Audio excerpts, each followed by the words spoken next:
మిత్రులారా, ఈరోజు గడైన వర్షంకి 9వ వర్షంతి జరుపుకుంటున్నాం. ఇప్పటిదాకా ప్రతి సంవత్సరం కూడా వర్షంతి సందర్భంగా ఒక బోధన అంశం మీద ఒక సబ్జెక్ట్ తీసుకొని సామాజిక వివరాలను వివరించుకుంటూ సమాజాన్ని విశ్లేషణ చేసుకుంటూ రగలను స్మరించుకుంటూ ఒక క్లాస్ తీసుకోవడం జరుగుతుంది. అదే క్రమంలో ఈరోజు కూడా ఉదయం రమేష్ పట్నాయక్ గారితో ఇప్పుడే మీరు విన్నారు, చాలా కథల రూపంలో మన సమాజాన్ని విశ్లేషించుకుంటూ మనం ఎలా ఉన్నాం అనేది, మార్కెట్ ఎలా ఉంది, మార్కెట్లో పరిస్థితి ఏమిటి అనేది సతీష్ చంద్ర చాలా వివరంగా చెప్పారు. ఇప్పుడు రగన్న తన కృషి, సైద్ధాంతిక కృషి అనేది కేజీ రామచంద్రన్ గారు చెప్తారు. అయితే నేనుగా నాకు తెలిసిన రవి తన జీవితకాలంలో 50 సంవత్సరాల అనుభవంలో ఆయన ఎలా ఎదిగాడు అనేది 4 మాటల్లో చెప్తా. కొంచెం ఓపికతో వినండి, దాన్ని ఏమి ఉంటే సరి చేసుకుందాం. ఈరోజు ఆయన గురించి చాలామంది మాట్లాడుతూ సభలు జరుపుకుంటూ పోటీలు కొడుతూ తిరుగుతూ ఉన్నారు. ఈ క్రమంలో కొన్ని స్మరించుకోవాల్సిన అవసరం ఉన్నది అని మా మిత్రులందరూ కూడా గుర్తు చేద్దామని చాలామంది కూడా ఆర్గనైజర్స్, కార్యకర్తలు, నాయకులు, పార్టీ అభిమానులు ఉన్నటువంటి చాలా ఫలసనైతుంది. అయినప్పటికీ కూడా రగన్న తన జీవితం 70 సంవత్సరాల్లో 48-50 సంవత్సరాల అజ్ఞాతవాసం ఉన్నాడు. దాదాపు తన 15-16 సంవత్సరాల నాటికే రాజకీయాల మీద అవగాహన ఏర్పాటు చేసుకున్నటువంటి ఎక్కడ కూడా రాజకీయాలు అనేది సమాజానికి అనుగుణంగా, సమాజ పరిణామ క్రమంలో వాటికి అనుగుణంగా మన భావాన్ని, ఆచరణని మేళవించుకుంటూ పోవాలన్నటువంటి ఉమ్మడి కమ్యూనిస్ట్ పార్టీలో విద్యార్థిగా సభ్యత్వం తీసుకున్నటువంటి రగన్న. మేమంతా కూడా తిరుమలాయపురంలో హై స్కూల్లో 6వ తరగతిలో ఉన్నప్పుడు, మేము 6-7 ఆ ప్రాంతంలో చదువుతున్నప్పుడు మాకు కమ్యూనిస్టు పార్టీ అంటే అభిమానం. కమ్యూనిస్టు మార్క్స్, ఇంగ్లీషు లేదు, ఏమీ తెలవదు. మాకు ఒకటే తెలుసు, పిండిపోలు అనేటువంటి గ్రామం తెలంగాణ సాయుధ పోరాటంలో కేంద్రం. మాకు ఇటుపక్క 4 కిలోమీటర్లో మేమున్నాం, అటుపక్క 4 కిలోమీటర్లో పిండిపోలు ఉంది. మాది వెంకటేశ్వరం అండ్ పిండిపోలు. ఈ క్రమంలో అవతల పక్క కొక్కిరేలు ఉంది. మూడు భావజాలాలతో కూడుకున్నటువంటి వ్యక్తి. పిండిపోల్లో కమ్యూనిస్టు భావజాలం, తెలంగాణ సాయుధ పోరాటానికి పెట్టినది పేరు, పుట్టినది ఇల్లు. వాళ్ళ వెంకటనారాయణ గారికి వారసులు. అలాంటి వాళ్ళు వచ్చుంటే మేము అనుకునేది ఒకటి, ఆ కాలేజీ ఆ స్కూల్కి పోయేటప్పుడు ఆ తిరుమలాపురంలో మాకు సెంటర్ అవుతుండేది, రావు కృష్ణారాయణ గారని మా రాజకీయ అవగాహనతో ఉండేవారు. మేము ఒకటే అనుకుని పిండిపోలు ఎలా ఉన్నది, పిండిపోలు ఏం చేస్తున్నారు, ఎన్నికలు ఉండేటప్పుడు ఈ ఎన్నికల్లో పాల్గొంటే పిండిపోలు నేను సపోర్ట్ చేస్తున్నాను. ఫెడరేషన్ కర్ణాటక రామ్మోహన్ రావు గారు మాకు నాయకుడు, మాకు తెలవని నాయకుడు, అజ్ఞాత నాయకుడు. మేమెవరో ఆయన తెలియదు, ఆయన ఎవరో మాకు రసీదు రాసిపోయాడు. మా ఫెడరేషన్ ఉన్న రసీదు పట్టుకునే మేము తిరిగినాం. అట్లా కమ్యూనిస్టు భావజాలంలో పెరిగినటువంటి కుటుంబం, పెరిగినటువంటి సంస్థ, పెరిగినటువంటి విద్యార్థి. ఆ తర్వాత మేము కాలేజీకి వచ్చాము 64లో. కాలేజీలో పీయూసీ. అంతకుముందు కర్ణాటక రామ్మోహన్ రావు గారి తర్వాత 2 సంవత్సరాల మధ్యన గ్యాప్ వచ్చింది. వామపక్ష వాళ్ళకి క్రమం కాలేజీలో స్థలం లేదు. మేము వచ్చేనాడికి మా ఏలూరు రంగారావు గారిని ఆయనకి మా కృష్ణరాయ గారు మేము ఒక రూమ్లో ఉండేవాళ్ళు. మన అభ్యర్థికి రాయల సుభాష్ గారికి వాళ్ళ కుటుంబం మీద పెద్ద ఆశ, బాగా తగ్గిపోయేవాడు. పుస్తకాలు బాగా చదివేవాడు. ఆనాటికి ఆయన డాక్టర్ చేయాలని వాళ్ళ కోరిక. మేమంతా బయటను రూమ్ తీసుకొని, ఆయన మాత్రం హాస్టల్లో ఉన్నాడు. అమ్మ హాస్టల్లో సాహిత్యపరంగా మొత్తం విద్యార్థిగా చాలా చాలా మన ఇలా నిన్న ఉదయం రాయల నాగేశ్వరరావు టచ్ చేసేట్టు మా రగన్న కూడా టచ్ చేసుకునేవాడు. ఆ రోజు కాలేజీకి వచ్చేవాడు, కాలేజీలో కూడా మంచిగుండేవాడు. ఆ సమయంలో మాకు వైవి రెడ్డి గారని సివిక్స్ చెప్పేవాడు, రాజకీయాలు చెప్పేవాడు కాలేజీలో. సుబ్రహ్మణ్యం గారని చెప్పి ఆయన హిస్టరీ చెప్పేవాడు, ఆయన రాజకీయాలు చెప్పేవాడు. జనసంఘాన్ని గురించి చెప్పేవాడు ఆదినారాయణ గారి, తెలుగు మాస్టర్ గారు, ఆయన రాజకీయాలు చెప్పేవాడు. రాజకీయాలే మా వృత్తిగా ఉండేది చదువుకునేది. అట్లా మేము రాజకీయాల్లో పెరుగుతున్న క్రమంలో 64లో ఆయనే మేము ఓటు అడిగినాం.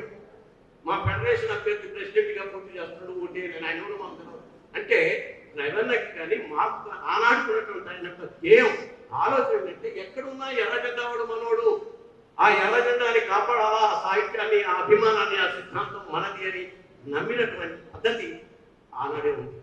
దానికన్నా అప్పుడు విజయవాడలో సిపిఎం సిపిఐ చీలింది.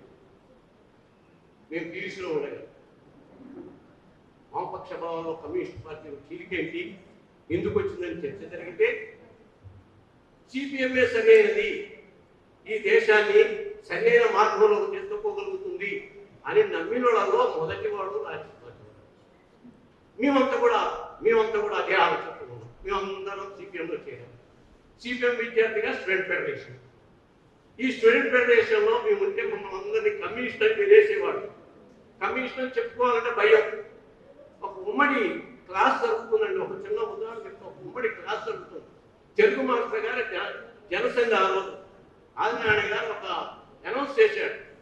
కమ్యూనిస్టులు 2 రకాలు ఉంటాయి. ఈ కమ్యూనిస్టుల కన్నా తిరుపతి ఎక్కడ చాలా మంచి ఉండేవాడు.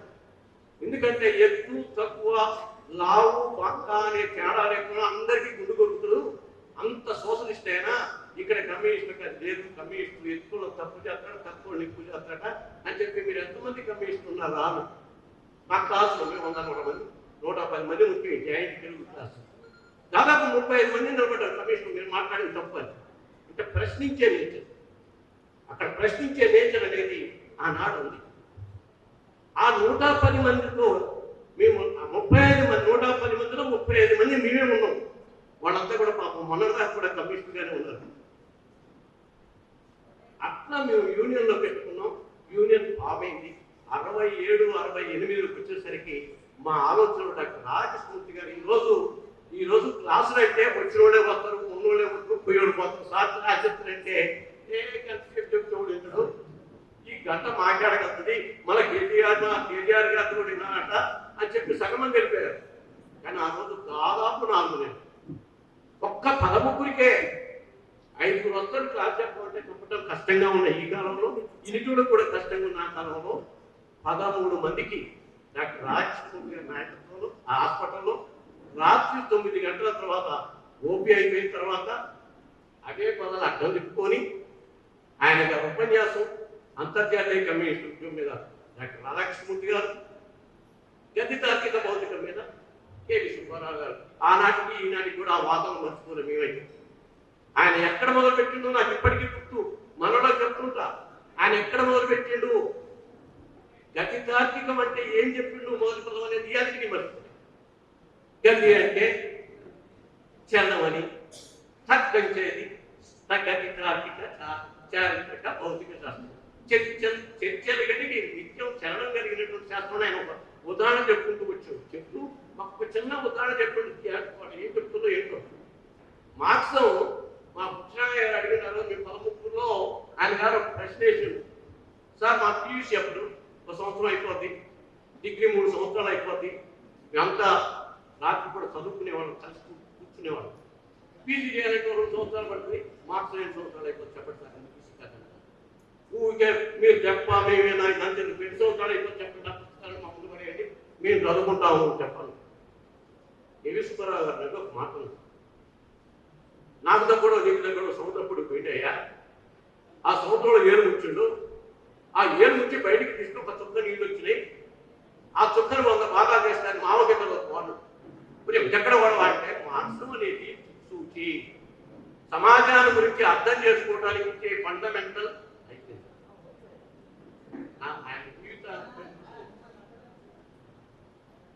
మార్క్సం అనేది అక్కడ నేర్చుకునేది ఏమన్నా మీరు అర్థం చేసుకోవాలంటే ఆయన మాటల్లో మార్క్సం అనేది దిక్సూచి, టార్చలైట్ లాంటిది, సమాజానికి మార్పు కోసం దారి చూపించేది అని చెప్పి ఆ రోజు మాకు చెప్పారు. అదే మొదలు మీ అందరికీ తెలుసు. ఆయన 68, 69లో కమ్మ హాస్టల్కి పేపర్లు వచ్చేది. పంజాబ్ పీపుల్స్ పాత్ అని, లిబరేషన్ అని ఈ పేపర్స్ అక్కడ కేంద్రం. ఆ నుంచి మేము తిరిగే వాళ్ళందరికీ మేము కోలేకపోయినా యూజ్ అయ్యింది. 69కి యూజ్ అయినా కూడా మాకు నరేంద్ర మాకు వడ్డీల సత్యనారాయణ రూమ్లో ఉండేవాళ్ళం. కేవలం చదువు అయిపోయిన తర్వాత ఉండేది ఇక్కడ. ఎందుకంటే ఉద్యమంలో ఆయన ఎక్కడికి పోవాలా, మేము తీసుకున్న లైన్లో ఇక్కడే అతివాదానికి మితవాదానికి మధ్య ఉన్నటువంటి ఆయన గుర్తించింది కూడా. మేము బయటికి రాగానే ఖమ్మం కాలేజీలో క్యాండిడేట్ లేడు సిపిఎం ఎస్ఎఫ్ఐ అని పెట్టుకుంటే బయట నుంచి తీసుకొచ్చుకోవాల్సి వచ్చింది వాళ్ళ నాయకుల పిల్లల్ని. అంటే అంత బలంగా ఉంది మనకి. అప్పటికి మన పిడిఎస్ లేదు, ఏది లేదు, కానీ బలమైన ఉద్యమం మనదే, మన చేతుల్లో ఉంది. అప్పుడు ఎస్ఎఫ్లో కూడా బోసు రాష్ట్ర కమిటీ సభ్యుడు. మేము ఏనం జరుగుతుంటే మాకు క్యాండిడేట్ కావాలంటే మా క్యాండిడేట్ ఇచ్చారు. మన వేలం పాలకులు పేనానికి విద్యార్థులుగా రిప్రజెంటేషన్ ఇచ్చారు. యువజన సంఘానికి ఒకటి, విద్యార్థి సంఘానికి ఒకటి, భక్తులను రాయలసీమ సిద్ధరిగారు. అంటే పార్టీలో కూడా సైద్ధాంతిక చర్చ జరిపేటప్పుడు కూడా ఎందుకు మేము నక్సలైట్ని బలపరుస్తున్నాం అక్కడ దాకంటే మేము అడిగాం. మాకు కూడా ముందు అర్థం కాలేదు. సిపిఎం ఆఫీస్లో మంచిగంటి కృష్ణరావు గారిని, కేఎల్ నరసింహరావు గారిని, ఏమండి అక్కడ బెంగాల్లో ఎందుకు మన ఆఫీసు మీద దాడి చేస్తున్నారు, ఎవరాళ్ళు మన ఆఫీసు మీద దాడి చేసిన వాళ్ళు ఎందుకు చేస్తున్నారు అని చెప్పి మేము అడిగితే, అరే వాళ్ళకి కరెక్ట్, వాళ్ళు కరెక్ట్ లైన్లో ఉన్నారా, వాళ్ళు ఎందుకు చేస్తున్నారంటే చెప్పింది మనం చేయట్లేదు, మనం చెప్పింది మనం చేయలేదు కాబట్టి భూమి తినేవాడికే కావాలని మనం అన్నాం. దానికి ఆనాటి ప్రభుత్వం వ్యతిరేకిస్తుంది, వాళ్ళు దానికోసం సమ్మె చేస్తే కాలం జరుగుతుంది కాబట్టి వాళ్ళు మాది పార్టీ అని ఆక్రమించుకోవాలని మాకు పాఠాలు ఇచ్చినటువంటి వాళ్ళు నారాజు మంచిగంటి కృష్ణరావు గారు కానీ, కేఎల్ నరసింహరావు గారు. అట్లా డాక్టర్ రాజకృష్ణమూర్తి కూడా అది 84 కమ్యూనిస్ట్ పార్టీలు, ప్రపంచ దేశ కమ్యూనిస్టులు కానివ్వండి, అంతర్జాతీయ, వీటన్నింటిలో కూడా అతివాదం అసలు మితవాదం ఎలా ఉంటుందని చెప్తే అన్నింటిని ఆకర్షణ చేసుకుని 69 ఆ ప్రాంతంలో నక్సలైట్ మూమెంట్ చాలు ఉన్నారు. వరకు మాకు ఆ రోజు చారులైనే చారులైన్తో ఉన్నటువంటి వ్యక్తి కొంతకాలం వచ్చేసరికి మాకు సాధన వర్కర్స్ మావాడే, రంగనాథపాలెం మాదే, ఖమ్మంలో ఉన్నటువంటి కౌన్సిలర్లు మాయే, అటు చుట్టూ ఎక్కడికి పోయినా కూడా విపరీతంగా జనం వచ్చేవాళ్ళు. 4000 మందిని ఆ రోజే నాగిరెడ్డి గారితో, పుల్లారెడ్డి గారితో బహిరంగ సభ పెట్టించాము. సుందరయ్య గారు బహిరంగ సభ కూడా మాదే పెద్ద బహిరంగ సభ, మన జంపుకంత పానీ ద్వారా. కానీ అతివాదం పోయిన తర్వాత కానీ అన్ని అర్థం చేసుకుని కల్లూరు ఏరియాలో పనిచేస్తే ఓహో ఇది మనం ఎక్కడికో తప్పుకోకుండా ఆలోచించి కొంతకాలం బయటికి వెళ్ళి మళ్ళీ వచ్చిన తర్వాత 72లో మళ్ళా కాంట్రాక్ట్ తీసుకుని 72, 73 ఆ ప్రాంతంలో మమ్మల్ని ఏజెన్సీకి ఇవ్వడం జరిగింది. సిపి కలిసి మేము ఒక 10-15 రోజులు ఎంతో ఉన్న తర్వాత మమ్మల్ని ఏమైనా అక్కడ ఉండమల్లా. నేను ఎందుకు చెప్తున్నంటే సమాజంతో పాటు మారుతున్న కాలంతో పాటు మార్క్స్లాన్ని ఎలా అన్వయించాలా, అన్వయించడానికి తను చేయవలసిన కృషి చేసిన వాడే మహోన్నతమైన నాయకుడు. అలా దాన్ని గుర్తించినప్పుడు మాత్రమే ఆయన మన నాయకుడిగా అంగీకరిస్తారు. అది ఆయన సుభాష్ చంద్రబోస్ ఉన్నారు. ఆ రోజు మాకు ఆయన చెప్పింది ఒకటే, ఇక్కడ కూర్చోము లేరు, అడవిలో కూర్చోలేకండి, ఇక్కడ కేంద్రీకరించబడినటువంటి ప్రజలు లేరు, ఒక 1000 మంది 500 మందో ఉండేటువంటి జనం లేరు. మనం పోరాడవలసింది మైదాన ప్రాంతంలో ఉన్న భూస్వాముల మీద. ఇది రక్షిత ప్రాంతము, మీరు వెళ్ళండి, మీ ప్రాంతంలో మీరు ఉద్యమాలు నిర్మించండి. అది ఉద్యమాలు నిర్మించడానికి ఆధారం నుంచి మన సింగాయపాలెం ఏజెన్సీకి పక్కన ఉన్నటువంటి దీనికి మాకు గైడ్గా వచ్చినటువంటి వ్యక్తి ఈ రామరయ్య గారు. నేను రోజుల తరబడి చర్చించాను. ఆ రోజు మాకు లేదంటే వర్గశత్రువు నిర్మూలన నేను యుద్ధమే కాదు అనేది మా అభిప్రాయం. వర్గశత్రువు రక్తంలో చేయించిన వాడే కమ్యూనిస్ట్ అనేది మా అభిప్రాయం కాదు. ప్రజా ఉద్యమాలు నిర్మించాలా, దీనికోసం మీరు ప్రయత్నం చేయండి అని చెప్పి పిఆర్ అన్నారు. వీళ్ళు చెప్పినవే కాకుండా పోస్ట్ మార్చేటువంటి ఊళ్ళో పోతే ఎవడు లేడు, మమ్మల్ని మందలించేవాడు లేడు, మాతో మాట్లాడేవాడు లేడు. అర్ధరాత్రి అపరాత్రి ఎలా చేయాలి అనుకుంటే ఈ ప్రాంతంలో మనకి ఉద్యమాలు వచ్చింది. కొంత అతివాదంలో పోయినాము. అప్పుడు ప్రారంభంలో అతివాదంలో పోయి సామిల్ వర్కర్స్ పోయారు. ఖమ్మం టౌన్లో గాంధీనగరం పోయింది, రంగనాథపాలెం పోయింది. మళ్ళా మనం సాధించుకొని కొన్ని పంచాయతీలు కూడా నిలబెట్టుకొని సింగరాయపాలెం పంచాయతీ వచ్చింది, మంజర పంచాయతీ వచ్చింది, మంగళగూడెం పంచాయతీ వచ్చింది, గుడుగుపాడు పంచాయతీ వచ్చింది, పిండికోరు పంచాయతీ వచ్చింది, చిట్లపాడు పంచాయతీ వచ్చింది. ఇవన్నీ వస్తే మళ్ళా అతివాదులకు పోయి వాళ్ళు కొంతమంది ఈ లైన్ ఆ లైన్ తుపాకు లైన్ ఒకటి అని చెప్పి మళ్ళా వచ్చేస్తే మంది దెబ్బతింది. మళ్ళా తన ఆలోచన విధానం ఏం చేస్తే బాగుంటుంది అని చెప్పి చర్చ పెట్టాడు. ఎన్నడు నువ్వు మాకెళ్ళే ఉంటున్నావా ఆయనకెళ్ళి ఉంటున్నావా అని అన్నాడు. అడగల. ఏదైనా సమస్య వస్తే పలానా పుస్తకం చదివినవా తప్పదు. సత్యచంద్ర గారు అన్నాడు. రవీంద్ర ఎప్పుడు వచ్చినా కూడా సాహిత్యం ఏం చదివాం, సిద్ధాంతం ఏం చదివాం. దేవుపల్లి వెంకటేశ్వర గారి పుస్తకం చదివినవా? ఆ పుస్తకంలో ఆయుధాల గురించి నువ్వు ఏమనుకుంటున్నావు, ఆయుధాలు ఏం చేయాలనుకుంటున్నాయి ఆయన చెప్పేటువంటి మాదర్థమైనటువంటి మీ నేర్చుకుంది. ఆయుధాల మీద రాజకీయాలు పెట్టుకుని ఉన్నాను కానీ రాజకీయాల మీద ఆయుధం అక్కడ ఉండకూడదు అనేది ఆయన కాన్సెప్ట్. ఆ కాన్సెప్ట్తో పెరిగినటువంటి వాళ్ళం మన పార్టీ. ఆ కాన్సెప్ట్తో మనం ఉంటే ఆయుధమే ప్రధానం అనేటువంటి వాళ్ళు ఇవాళ మీ అందరికీ తెలుసు. రేపు ఎల్లుండో ఆయన్ని సభ పెడతారా? నేనంట పెట్టుకోవచ్చు, తప్పులేదు, నేను కూడా కాదు కదా. ఈ క్రమంలో అక్కడి నుంచి వచ్చిన తర్వాత ఈ రోజు ఎక్కడైతే ఆయన పునాదులు వేసిండో ఆయన ఎలగొట్టిన దగ్గర అక్కడ ఏం లేకుండా పోయింది. నువ్వు అడవిలో బతికినావు, నువ్వు నీకు ఉండదు, మాది అడవి నాయకత్వం అని చెప్పుకుంటే అడవి నాయకత్వం ఏం లేకుండా పోయింది. మైదానం అయినా సరే ఇగో మీరు ప్రజల్లో ఉండాలి. నేను ఒకటే అన్నా, ఆ రోజు మాకు చెప్పింది ఒకటే, మేము అనుకున్నది కూడా అంతే. నేనున్నా లేకున్నా నా పార్టీ మిగిలిన నా రాజకీయాలు మిగిలినప్పుడు మాత్రమే అది సరైన దారి అని నమ్మినాం. ఆ నమ్మకం ఉన్నటువంటి గ్రామాలు ఈనాటికి మిగిలినాయి. ఇప్పుడు కొత్త పిచ్చగాళ్ళు వచ్చేసి ఏమనుకుంటున్నారంటే ఈ చెత్తనాశం చేయాలి, ఈ చెత్తనాశం చేయాలి, దాని కొడుకులు ఇతరులు కూడా కొడుకులు చేయాలి. నాకు లేదు, నీకు ఎందుకు ఉండాలి? ఈ